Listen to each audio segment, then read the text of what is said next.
আজকে আমরা শিখব স্যালারি শিটের দ্বিতীয় পার্ট, সেখানে কিভাবে অ্যাটেন্ডেন্স রেকর্ড তৈরি করা যায়।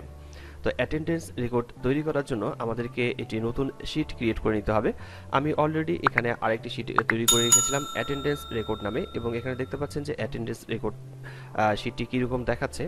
তো এরকম একটি শিট তৈরি করার জন্য আমাদেরকে একটি প্লাস সাইনে ক্লিক করে নতুন শিট তৈরি করতে হবে। আপনারা জানেন যে এখানে ক্লিক করে শিট তৈরি করতে হয়। তো আমি শিটে ক্লিক করছি, আমার এখানে শিট তৈরি করাই আছে, এবং স্যালারি শিটের এখান থেকে আমাদেরকে সিরিয়াল নাম্বারের থেকে শুরু করে ডেজিগনেশন পর্যন্ত আমরা এই জায়গাটাকে কপি করে নিচ্ছি। কপি করে নেওয়ার জন্য কন্ট্রোল প্রেস করে সি চাপ দেবো, কপি, এবং আমরা যে শিটটা তৈরি করেছি সেই শিটটাতে ক্লিক করে আমরা এখানে কন্ট্রোল ভি পেস্ট করে নেব।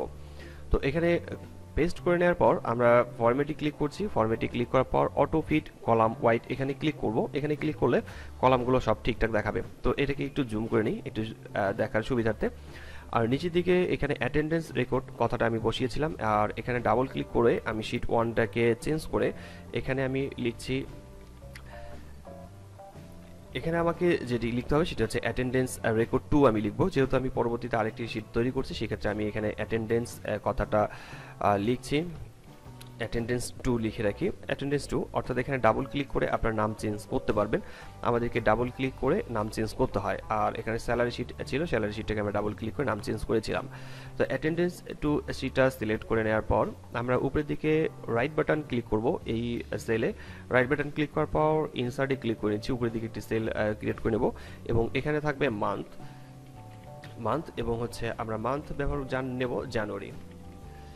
আমরা মান্থ নিচ্ছি জানুয়ারি। তো এখানে মান্থ এবং জানুয়ারি কথাটাকে সিলেক্ট করে নিতে হবে। সিলেক্ট করে নেওয়ার পর আমরা এখান থেকে অটোফিট কলামে ক্লিক করে নিচ্ছি, তাহলে এটা ঠিকঠাকভাবে দেখাবে।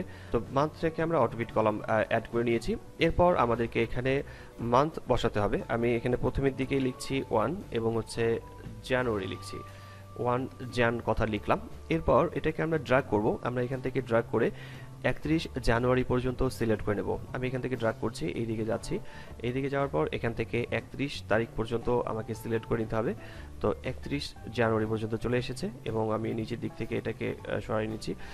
আর যেহেতু এটাকে আমরা অটো ফিট কলাম করিনি, সেক্ষেত্রে এই সেলটি অনেক বড় হয়ে আছে। আমরা ফরম্যাটে ক্লিক করব, এখান থেকে অটো ফিট কলামে ক্লিক করলে এই জায়গাটুকু দেখাচ্ছে যে অ্যাডজাস্ট হয়ে গেছে। তো আমরা এটাকে আবার সিলেক্ট করে নিই। সিলেক্ট করে নেওয়ার পর আমরা 31 জানুয়ারি পর্যন্ত সিলেক্ট করব। যেহেতু আমরা এখানে জানুয়ারি মাসের শিট ব্যবহার কাজ করছি, যেহেতু আমরা এখানে জানুয়ারি কথাটা লিখেছি, সেই ক্ষেত্রে এখানে জান কথাটা না থাকলেও চলবে, শুধুমাত্র 01 অথবা ডেট কথাটা থাকলেই হবে। তো এটাকে শুধুমাত্র আমরা তারিখে নিয়ে আসার জন্য নাম্বারের এই জায়গাটাতে ক্লিক করব। পয়েন্টারে আমরা নাম্বার যে রিবনটা দেখতে পাচ্ছি, নাম্বারের রিবনের এখানে ক্লিক করব। এখানে ক্লিক করলে যে ডায়লগ বক্সটি আসবে, তো এখানে টাইপ দেখেন যে লেখা রয়েছে ডিডি মান্থ, অর্থাৎ ডেট এবং মান্থ। আমরা এখানে শুধুমাত্র ডিডি করে দিচ্ছি। এরপর ওকে লেখাতে ক্লিক করলে শুধুমাত্র এখানে তারিখটাই আসবে। এরপর আবার আমরা সেম কাজটি করব। ফরম্যাটে ক্লিক করার পর এখান থেকে অটোফিট কলাম ওয়াইটে ক্লিক করছি, তাহলে অ্যাডজাস্ট হয়ে যাবে। আবার এটা অ্যাডজাস্ট হয়ে গেল। তারিখটাকে সিলেক্ট করে নেওয়ার পর এখন আমরা যে কাজটি করব সেটা হচ্ছে ডেটা ভ্যালিডেশন সিলেক্ট করব। আর ডেটা ভ্যালিডেশন সিলেক্ট করার জন্য আমাদেরকে যতটুকু জায়গা পর্যন্ত আমরা ডেটা ভ্যালিডেশন সিলেক্ট করতে চাই ততটুকু জায়গা আমরা সিলেক্ট করে নেব। যেমন আমরা এখান থেকে আমরা পুরোটাই সিলেক্ট করে নিয়েছি 31 তারিখ পর্যন্ত, এবং যতজন এমপ্লয়ি আছে এখানে সবারগুলো এখান থেকে সিলেক্ট করে নিতে হবে। এরপর আমরা উপরের দিকে ডেটা ট্যাবে ক্লিক করব। ডেটা ট্যাবে ক্লিক করার পর এখানে ডেটা ভ্যালিডেশন যে ট্যাবটি রয়েছে, আমরা এখানে ক্লিক করলে আরেকটি ডায়লগ বক্স পাবো। তো এখানে এই ডায়লগ বক্স থেকে ভ্যালিডেশন যে অপশনটি রয়েছে সেখান থেকে আমরা দেখতে পাচ্ছি অ্যালাউ এনি ভ্যালু। আমরা এখান থেকে লিস্ট ক্লিক করব। লিস্ট ক্লিক করার পর আমরা এখানে সোর্সে যে টাইপ বক্সটা দেখতে পাচ্ছি, টেক্সট বক্সটা দেখতে পাচ্ছি, আমরা এখানে সোর্সের যে টেক্সট বক্স দেখতে পাচ্ছি এখানে আমাদেরকে টাইপ করতে হবে এ ফর, আমরা প্রথমে টাইপ করব পি ফর প্রেজেন্ট, আর কমা দেওয়ার পর আমরা এ বি টাইপ করব, এ বি ফর অ্যাবসেন্ট। তো আমরা এটা টাইপ করে দেওয়ার পর আমাদেরকে ওকে লেখাতে ক্লিক করতে হবে। ওকে লেখাতে ক্লিক করলে এখানে দেখতে পাচ্ছেন যে এটি লিস্টের সাইন এসেছে। আমরা এখান থেকে প্রেজেন্ট এবং অ্যাবসেন্ট এটাকে আমরা ঠিক করে দিতে পারি, অর্থাৎ প্রত্যেকটা সেলে ক্লিক করে আপনারা এখান থেকে প্রেজেন্ট এবং অ্যাবসেন্ট এখান থেকে ঠিক করে দিতে পারবেন।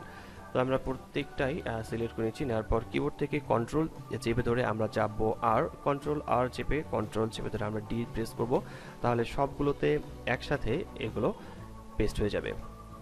তো এখানে আপনি নরমালি যদি আপনি এ টাইপ করে দেন তাহলে কিন্তু এ নেবে না, কারণ আমরা এখান থেকে ক্রাইটেরিয়া আমরা কিন্তু এখান থেকে সেট করে দিয়েছি, সেটা হচ্ছে আমরা ডেটা ভ্যালিডেশনে সেট করে দেওয়ার কারণে এখান থেকে আপনি যদি কোনো কিছু টাইপ করতে চান এই সেলগুলোতে টাইপ করতে পারবেন না। তো এরপর আমরা এখান থেকে নরমালি যে কাজটি করব সেটি হচ্ছে আমরা বেশ কিছু অ্যাবসেন্ট সিলেক্ট করে নেব। আমরা নিচ্ছি বেশ কিছু অ্যাবসেন্ট এখান থেকে সিলেক্ট করে নেব কাউন্ট করার জন্য। মূলত আমরা যে কাজটি করব এখন সেটা হচ্ছে এই কাজের জন্য আমাদেরকে অ্যাবসেন্ট কয়েকটি সিলেক্ট করতে হবে। তো এখান থেকে আপনারা বেশ কয়েকটি অ্যাবসেন্ট সিলেক্ট করে নেবেন যেন বুঝতে সুবিধা হয়। তো এরপর আমাদেরকে এই জায়গাটি থেকে বের করতে হবে। এরপর আমরা এখানে বের করব মোট কতদিন পর্যন্ত প্রেজেন্ট ছিল এবং অ্যাবসেন্ট ছিল সেটা আমাদেরকে এখানে বের করতে হবে। তো আমি এখান থেকে পি ফর প্রেজেন্ট বোঝাচ্ছি, আর এখানে আমরা এ বি টাইপ করব অর্থাৎ অ্যাবসেন্ট। তো এখন আমাদেরকে প্রেজেন্ট বের করার জন্য আমরা এখানে নরমালি একটা ফর্মুলা প্রয়োগ করব। এখানে আমরা ফর্মুলা প্রয়োগ করব কাউন্ট ইফ ব্যবহার করব। প্রথমে আমরা এখানে ইকুয়াল টাইপ করলাম, এরপর আমরা এখানে লিখছি count if first bracket open bracket দেওয়ার পর এখান থেকে বলছে রেঞ্জ ঠিক করে দিতে হবে। আমাদের কাউন্ট ইফের রেঞ্জ আমরা কোথা থেকে গণনা করতে যাচ্ছি, আমরা 1 নম্বর থেকে শুরু করে আমরা 31 তারিখ পর্যন্ত আমরা এটাকে সিলেক্ট করে দিলাম। এরপর এখান থেকে আমরা ব্যবহার করব কমা ব্যবহার পর ডাবল ইনভার্টেড কমার ভিতরে আমরা লিখব P double inverted comma close, এরপর হচ্ছে ব্র্যাকেট ক্লোজ করে দেওয়ার পর আমাদেরকে এন্টার প্রেস করতে হবে। অর্থাৎ প্রথম এমপ্লয়ি 31 দিনেই উপস্থিত ছিল, এখানে কোনো অ্যাবসেন্ট নেই। আর এটাকে ধরে যদি আমরা ড্রাগ নিচের দিকে নামিয়ে নিই তাহলে দেখা যাবে যে নিচেরগুলো কতজন অ্যাবসেন্ট ছিল দেখাচ্ছে, কতজন প্রেজেন্ট ছিল সেটা দেখাচ্ছে। আর অ্যাবসেন্ট বের করার জন্য আমরা ঠিক এই ফর্মুলাটাকে আমরা কপি করে নেব, সিলেক্ট করে নেবার কপি, এরপর হচ্ছে অ্যাবসেন্টের এখানে ক্লিক করে পেস্ট, আর এখানে আমাদেরকে পি এর পরিবর্তে এখানে করে দিতে হবে অ্যাবসেন্ট, এন্টার। এরপর এটাকে ড্রাগ করে নিচের দিকে নামিয়ে নেব, তাহলে নিচের দিকে দেখাবে যে কতদিন অ্যাবসেন্ট ছিল। যেমন এই 2 নম্বর যে এমপ্লয়ি আছে ইনি মূলত 3 দিন অ্যাবসেন্ট এবং 1 দিন 2 দিন এবং হচ্ছে 3 দিন। তো এটা অ্যাবসেন্ট এভাবে বের আসছে যে অ্যাবসেন্ট এবং প্রেজেন্ট আমরা এখানে বের করতে পেয়েছি, এভাবে অ্যাবসেন্ট এবং প্রেজেন্ট বের করতে হবে। এরপরের কাজটি হচ্ছে স্যালারি শিটে আমাদের পে ডেজ। আমরা দেখেছিলাম গত টিউটোরিয়ালটিতে 1 নম্বর যে টিউটোরিয়ালটি ছিল স্যালারি শিটের, সেখানে আমরা দেখেছিলাম পে ডেজ কীভাবে বের করতে হয়। তো এখানে যেহেতু এই এমপ্লয়ি 31 দিন 28, 30, 29 এবং 28 দিন পর্যন্ত প্রেজেন্ট এখানে দেখাচ্ছে, সেই ক্ষেত্রে তার পে ডেজে ঠিক একইভাবে তার স্যালারিটা যোগ হবে। তো নর্মালি আমাদেরকে স্যালারি শিটের এই শিটটাতে ক্লিক করতে হবে। এখানে আমরা পে ডেজের প্রথমে সেলটাতে ক্লিক করে ইকুয়াল টাইপ করব এবং হচ্ছে অ্যাটেন্ডেন্স যে আমরা শিটটি তৈরি করেছি সেখানে গিয়ে আমরা নর্মালি যে কাজটি করব সেটি হচ্ছে প্রেজেন্টের প্রথমে এখানে ক্লিক করে এন্টার প্রেস করব।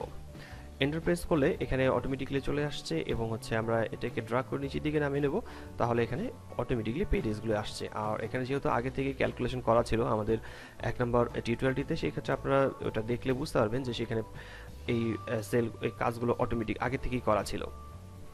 তো এখানে আমরা কাজ করার সাথে সাথে অটোমেটিক্যালি এটা পেয়ে গেছি। আর ওভারটাইম বের করার জন্য আমরা যে কাজটি করব সেটা হচ্ছে ওভারটাইমটাকে আমাদেরকে টাইপ করে নিতে হবে। আমরা ওভারটাইমটা কাস্টমাইজ করে নেব, নিজের মতো করে ওভারটাইমটা এখানে আমরা অ্যাড করে নেব, যে কোনো ওভারটাইম ব্যবহার করা যাবে। তো আজকের এই টিউটোরিয়ালটি এই পর্যন্তই ছিল।